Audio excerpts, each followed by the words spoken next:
Costa, thanks a million for joining me. It's a pleasure to see you, mate. You too. For the few people that are watching that may not know who you are, do you want to give me a little bit of background about you and the background of your company? Sure.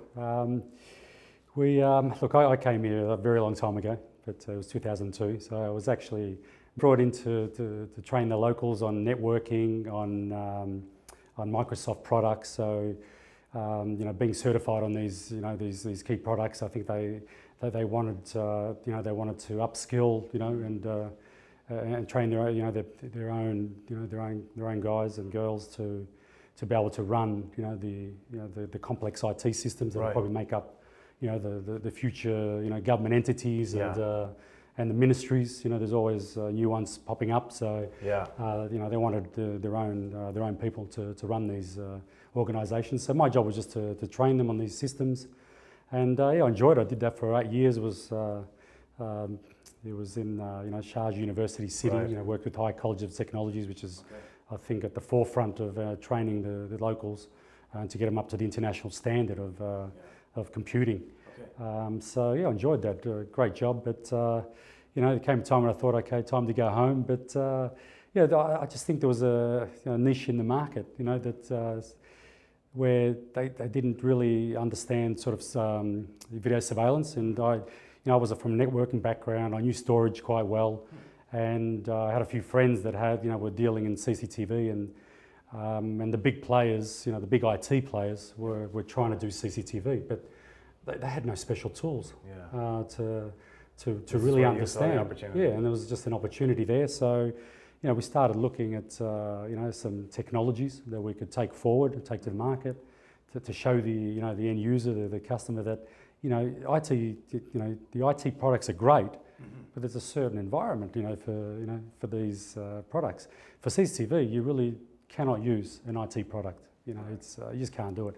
It's like saying, Ferrari, it's the most beautiful car in the world, but you know what? I want to take it into the desert. It should do the job, because it is the greatest car in the world.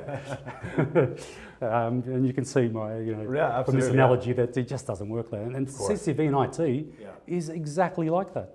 You need there's special requirements. So for example, with CCTV networks, you've got probably 1,000 cameras all recording. They're all coming into the system, and they're all being recorded. Now that's like 99% writing, and occasionally, if there's an incident or you've got the control room operator, they're viewing the footage, but that's like 1% of the time. So you've got 99% recording, 1% reviewing and reading the data, and you look at that, and it's like the system's being pounded. It's supposed to record so quickly, but IT systems, the applications never write like that. It's always 50-50. You're writing, a Word document, then you're reading it, then you're editing it, then it's always reading and writing. And the IT system is just not built for it. So we looked at technologies that can really take that, savage load. And we found some nice technologies, and we implemented into our systems. And it was great that we sort of knew how to talk to the customer about it. And they understood that, yes, IT data is different to CCTV data, and you need specialised systems. So we managed to win, and we managed to win some big projects, and to build a bit of a name for ourselves. And now we've just grown, and we're adding software that makes that initial sort of hardware that we had. It just takes it to another level. And I think even the local police here have seen that, and even the regulatory authority, CIRA, and they've invited us to their stand this year. So we're actually, which is like a first time for any sort of third party, an outsider, to be on the CIRA stand, and it just shows. So what sets you then apart from your competitors? Let's say, in terms of technology that you're bringing to the table, you're becoming an established face now at Intersec. What is it that's setting you apart, that's giving you the edge on the rest of those guys? Right, if we just talk about just an even playing field and say, look, we've all got the same product, I think they know our understanding. We delve deeper than anyone else. We talk about monitoring the solution. It's okay. Everyone's doing, everyone's competing at the same level. They say, yeah, I can do CCTV. They can record. They can view. But what else can you do? Can you learn from that data? And the thing is, everyone's just being reactive. When something goes wrong, yes, I'll support you. I'll give you 24/7 support. But that's important. But what can I learn from my data? And we've just introduced tools that now, they give you information. So you're sitting there proactively looking at that system and you're learning from it. And that's something our competitors can't do. They can't do it. So when we talk to a customer, it's like, yes, you are doing something different. So for example, I'll tell you about a tool, the Viarcu, which is built on the Intransit platform. This tool can look through, a multi, thousands of cameras, the multi-camera system, and tell you where the issues are. It'll look at every camera. It'll tell you if it's recording, if it's compliant. Dubai Police have specific, regulations, about these are the recording parameters. Abu Dhabi has the same. A lot of other, countries in the region have certain, regulations.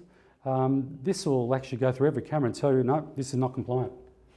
Please go and adjust it. Okay. This camera's down, please replace it. Here's the model number, here's the IP address. And so can you imagine this, you're not getting the customer calling you quite angrily down the end of the line saying, my system's not running. Yeah.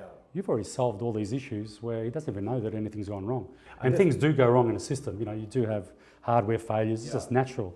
But you're fixing them at the point of where they go wrong. So when an incident does occur, you already know that you've got the evidence. Yeah. Whereas now what happens is, people don't understand the systems, things go wrong, there might be drive failure, a camera goes down, and then there's an incident. Yeah. So they go to the footage and it's missing, the evidence is missing. And then they go back and say, oh, I don't have evidence for the last 2 weeks, it hasn't been recording. Yeah. And the customer's saying, why didn't you fix it back then? Because now I would have this evidence to do my forensic investigation. Of course. And this is done through AI?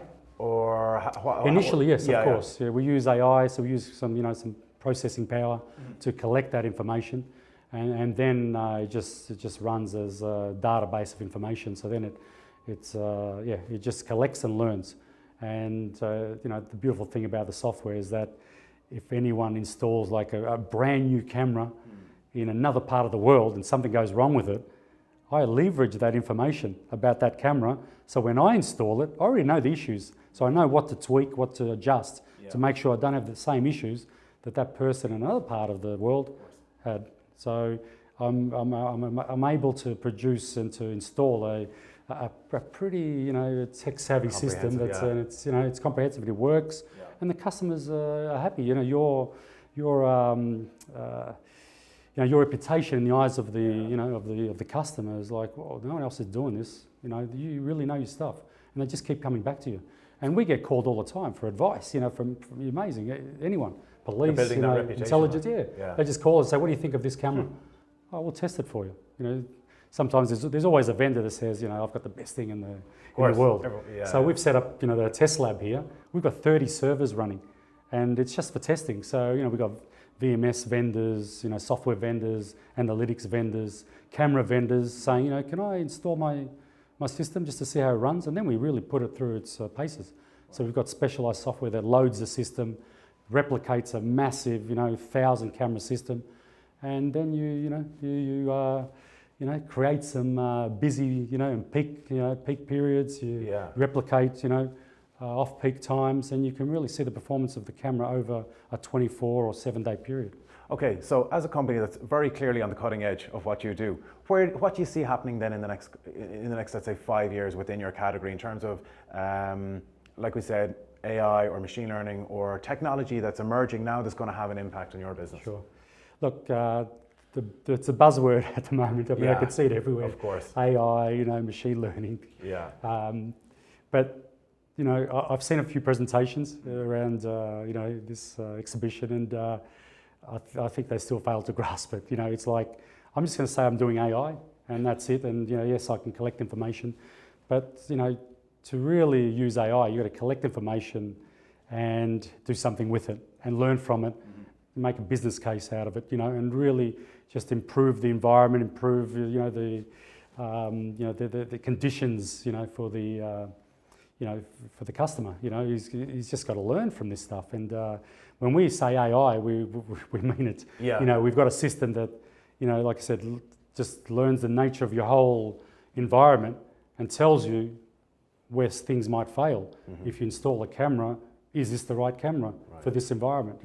Maybe you need to to get a better camera. Maybe you just need to update the firmware. Maybe you need to, it just learns what the issues are with particular devices. So we're talking about not just cameras and servers and switches and storage, we're talking about IoT devices too, where the access control, your door, your door contacts, and door locks, even street lighting. Most of the the new LED lighting that's going up, that's got IP sensors attached to it. So we can attach that as well if we want, and really show the customer that this is where you should be concentrating on. This is where you need to upgrade, or this is not doing much for your business. So you're acting in an advisory capacity as well. Of course. This is why customers trust us. It's not just I just put in my system. We don't just walk away. Take the cash and run. It's really about showing the customer that it's a lot more than that. That this is a system that you're going to learn from. Your whole team is going to benefit from. You're going to make business decisions based on what you've seen here, and you're just going to hopefully function more efficiently, save a bit of money on the power side, because that's another thing we do is we try to lessen the impact of the system. In terms of energy efficiency. Energy efficiency, of course. We're building stuff that no one else here is building. We've got a server at the moment. It's a 3U and it's got 12 blades in it. Very powerful. So we can run 1,200 cameras in 3U. Our competitors are running it in 12U. At best. Some are doing it in 24U, and that's the rack size space. So you look. We're 1/4 at worst and 1/8 at best of our competitors. Right. But they're not thinking that way. They don't care. They just want to sell their kit, and it just works. But we're just going that step further. So tell me, you mentioned your customers. Where are they? Where's the most important markets for you? You're kind of a homegrown brand. You're based out of Dubai, so this is your hub. Where are you reaching out to? It is our hub, and we go as far as we can. From here. So we have country managers in South Africa. And so in actually all corners of Africa.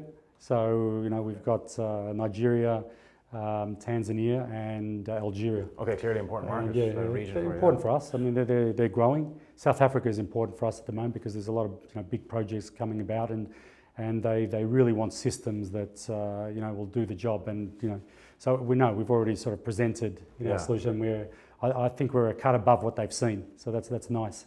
And then of course the region. Well, here's our headquarters. So Dubai is very important to us. And the whole of UAE, and then just branch out. So we've now been brought into a Bahrain project, which no one else could do. So they've brought us in now to say, we're really having difficulties with this, and it's very complex, and we just don't know how it's going to work in real life. So they've asked us now to simulate it, just to create a test environment that simulates absolutely everything. It's over 1,000 cameras. So we're now going to create an installation of over 1,000 cameras, running exactly all the applications they want, and then just test the load to see if it really does what it's supposed to do. Once it's approved and ticked off, that whole system will then be moved into the production environment. Right. So that's our capabilities. This is what we do for our customer. Right. So Bahrain's important for us. Oman, very important. And again, we had the sort of a Royal Oman Police come to, I think yesterday, and they spun out by what they could learn from all the systems. And that's what we like. We like distributed systems. Where there's hundreds of sites. Very, very difficult to manage, from a central location. You're always sending people out, and you could be going to places on the border, 400 kilometres away. So, it's quite taxing on the organisation, in terms of resources, cost, to be able just to troubleshoot, an issue. And we're already giving it to them on their phone or on their, in their SOC and their operations control centre. It's there. All the issues are there, so they can. Most of the problems, 70% of the problems, we can solve remotely. Obviously, if we don't have remote access, then they send someone. But they're very efficient with that engineer. He goes there. He already knows the parts that need to be replaced. So it's an easy job for him. Instead of a 2-day job, it becomes a 1-hour job.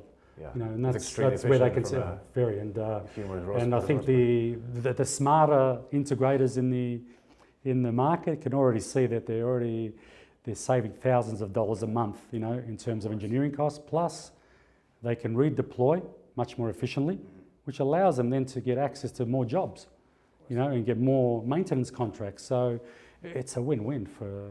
You know, So when you're, let's say, looking for a new market, or you're looking to break into a new region, what's the approach? Like, what's the market entry strategy when you're trying to get that business in, let's say, Oman or in West Africa or wherever the case it is? It's hard when you start with a country or region you're not familiar with.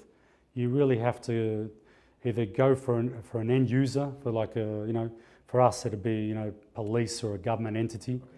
But if you don't have access to to that channel, then you have to use the local channel. You have to use someone on the ground, and usually you look for a system integrator, reseller that's done a few big projects, and then it's really about trying to sell them your solution, and for them to be convinced enough to then onboard you and take you to their customers. And that's the way it's worked for us. We get the system integrator excited. Straight away they sort of, all the light bulbs and things start, going off in their head, thinking, here's an opportunity for me to really lock in this customer. Yeah. Because everyone's going for it. Take, for example, Dubai Police. Yeah. Everyone's coming to see Dubai Police to say, oh, I've got this, I've got that, it's really going to help you. Yeah. But, how do you lock that customer in? You really have to show them something that really adds value. Yeah, and integrators that work with these customers, they know where those little the points are, where to attack to really get that customer to notice. So that's why you really need an SI, someone that's worked with the client before, because they'll give you those little avenues in, and as long as you know how to position your solution, they'll listen. So you think it's like having people on the ground is extremely important? Very. I mean, we know we have good solutions, and we've struggled in some countries because there's no one there to really just push us all the time. And so you need to put someone there, like we did in South Africa. Right. We had to put someone there, and that helped. We're getting a return on that. They could see the customer, as often as they could, and then also push the SI to go as a group to talk about the solution. So to focus on nurturing that relationship. Exactly. With those and individuals. They've got to see you. I mean, they've got to be able to see you. You've got to be able to have a coffee with them, and to strengthen that relationship. And then they trust you, and that's the thing. Here we've worked with one customer. 5 years I've been working on him, and we got to a stage where he didn't trust me as yet, because we thought, small company, you haven't been here long enough. Let's wait and see. Will you die off, or you still be here? Yeah. So you see now that we've won some pretty big projects, and he thinks, okay, I'll start trusting this guy, and we're about to get a pretty big order from them, because they've said, I've seen you, I've heard about you, I've heard about your projects. It's time. Yeah. And it's just patience. So where do you think your growth for your company is going to come from in the future? Will it be through, let's say, added additional services, like you mentioned, with regards to consultancy, or will it be kind of a geographical expansion? Yeah. Look, we'd love to expand, in the region, but look, Dubai's our home at the moment. We love it. Yeah. So I just want to strengthen and and take over the market. Just here. So that'd be a nice step. But of course, we have to. We have to take our solution to other parts of the world. It just has to. They need it. So, it's as simple as that. I kind of want to go into a little bit about you as an expat entrepreneur. You came out here. You were working for, as you said, in a kind of a day-to-day job, and then you decided to take the leap, build Agility. What was it that got you started, or what was it that kind of encouraged you to start your own business? That's a good question. It's it was difficult because you do need a bit of backing. You need to have saved a bit of money so you can you can buy the equipment and then test it. Build your team, and you can't do it as a one-man show. It's not if you want to do it properly. Mm-hmm. You've got to rely a lot on luck if you're going to do it as a one-man show. So for me, I want to do it properly. I really literally put my savings into it, and built a team, tested the equipment. Didn't sell anything until I was sure that that it worked and we could support the customer. Yeah. So we built a team. So we started with 2 engineers and myself, not even a salesperson. I was the sales. Yeah. That was it. So it was really about supporting the customer, and that's what enabled us to start winning projects, because people could see, this bloke's not really interested in the selling point. It's really about supporting me. Right. So the SIs trusted us, and especially when we went in and said, we'll do this job for you, we'll support you, we'll be there, we'll handhold you. If there's an issue, we'll be right next to you. And that level of support is what they really like about Agility, and and that's what's taken us forward. So it really didn't matter what we were selling in the end. It's really about who we are, and that we'll always be there. If it's an issue at 2 a.m. in the morning, they can call us. So what do you think then are the big challenges you've had in growing your business over the last few years? You're 7 years old now, right? Yeah. 7 years old. Obviously, I'm very big into training and education, and you just want, you want people to grow as they go. And some people just get complacent, and we've found, we've had to go through a few staff because they just get complacent. They're happy where they are. They can see that there's nice projects, but for me, it's continually just grow, learn, because things are changing all the time. There's new software coming in. There's the challenges with being able to support that customer because he likes that software, and you have to support it, even though it's not one of our softwares. It just happens to be something that's attached to our solution. So it's really about getting the experienced staff and ones that are really motivated. Right. Yeah. So that's the major issue I found. So I have one final question then. Where's Agility going to be in 5 years? Not on the moon. I think we'll just be a much bigger company, probably very respected, working with a lot of the government entities here. Because we're constantly, striving to improve and develop our product. It's simple, we haven't stagnated. We keep looking at our product, listening to our customers. Things that they'd like to see, we develop. We work with the vendors and say, this is what they need. Please put it in there, and they trust us. Okay, it's going to cost us money. There's probably no return in the first year, but because they believe in us, they'll do it at their expense. They'll build it. They'll build new features in, because they know that eventually, it's going to be successful. And so for us, it's just continuing listening to the market. What do our customers want, and just keeping them happy. Excellent. That's where we need this smiley face. We go with the iPad to our customers. What do you think? It's always a smiley face, don't we? Fantastic, Costa. It's been an absolute pleasure talking to you today. It's always a pleasure. Really talking to you. Really appreciate it. Thanks very much. Cheers.